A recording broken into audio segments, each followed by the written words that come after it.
Guys, I think we lost him. The true Lil Boat, he's never coming back. I'm Sean. Today we're going to be looking at Lil Boat 2. No, I wasn't excited for this. No, I wasn't expecting much, but I was kind of hoping it would be somewhat reminiscent of the original. And to be fair, it was, but not in the ways that I'd really like. It kind of keeps, like, the trap vibe that Lil Boat 2 had, but it didn't have some other key things that I really liked about it. Of course, all artists have to change in order to stay relevant and popular, because that's how you do it. But, well, really, this just sounds like Lil Boat the original, just stripped back, just lazy, just everything but the fun of Lil Boat 1. All the boring, dumbed-down parts that you could hear on any trap mixtape or album. All the fun, really high-pitched choruses that were on the original Lil Boat are completely gone. They're really just replaced with hooks of just stuff that's forgettable. The fun and buoyant features that were on the original were traded out for some bigger names, but it seems like they all knew that this wasn't going to be much because they just threw some of their worst verses on here. Like it didn't really matter, which I guess in the end it didn't. It's honestly hard to talk about an album this bad, just because I don't really want to talk about it. I mean, it's not really interesting to talk about. That's one of the main issues with it. And I wish I could just sum it up like I do with all my friends, where I just saying, it's so bad. But on here, I explain my thoughts and stuff, so that's not going to happen. So here we go. Well, what do I like? 66 featuring Trippie Redd. Trippie really gives the song some life and some like memorable moments, and the production is a lot better than the other ones. It's kind of like summer songs-esque, along with how Lil Yachty sounds, who also doesn't sound as grimy and dirty, even though he doesn't really work in that kind of style of rap. He's kind of in a bizarre point in his career where I don't feel like he really knows what he wants to do with all of it. Trippie Redd also, his verses just gives the whole album some life. I say the whole album because of the last track, and it's just such a relief to get to this point, and you're just like, man, I can't believe I made it through this thing. It's 17 songs long, and then at least you get to hear one pretty good song right at the end. That was kind of nice, but I mean, you can't get to that point without having a bad album first. NBA Youngboat is probably the best song that has this kind of grimy, dirty sound that most of the tracks do. And that being said, it's still not really that good. I mean, it's just better than the rest.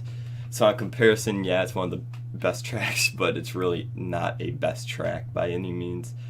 And I mean, NBA sounds like, he kind of sounds like an Offset, really. I mean, it's just set to a higher octave. It's like kind of bizarre how close it is. I've never really heard it before, and I'm kind of curious if it's like this on all the tracks. But on this one, yeah, I hear it so well. Boom with Ugly God is really nothing more than just this flat string wiring above the entire production, and I don't get it. It sounds like it could be made by a 13-year-old. It's kind of insane, and I don't understand how this was one of the feature tracks on this album. I mean, Ugly God, actually, his verse isn't that terrible. It's actually one of the better parts of the album.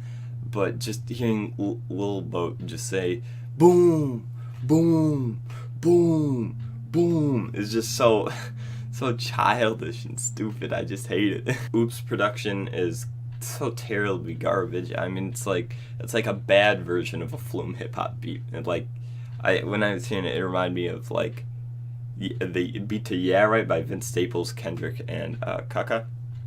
And well, Flume made that beat. It sounds like that, but like if Flume was deaf and never made music before. And the chorus is actually kind of memorable, but not really in a good way, kind of in just how annoying and bad it is, like Boom. Talk to Me Nice is just another one of these songs, another basic ass beat, just like the rest of them, that just kind of doesn't really have any originality to it at all. I mean, it's just got this kind of one note playing. I mean, it's kind of weird how they all ended up sounding like this, because it's like there has to be no way that all these producers somehow all ended up coming on the same idea like this, or Lil Boat told them to do this. I can't see how this could realistically happen unintentionally. Quavo is also on the track, but he doesn't really sound too ecstatic to be there, which I thought was kind of funny, because he's actually one of Lil Boat's good friends, and so kind of goofy that he didn't really care that much, it seems like.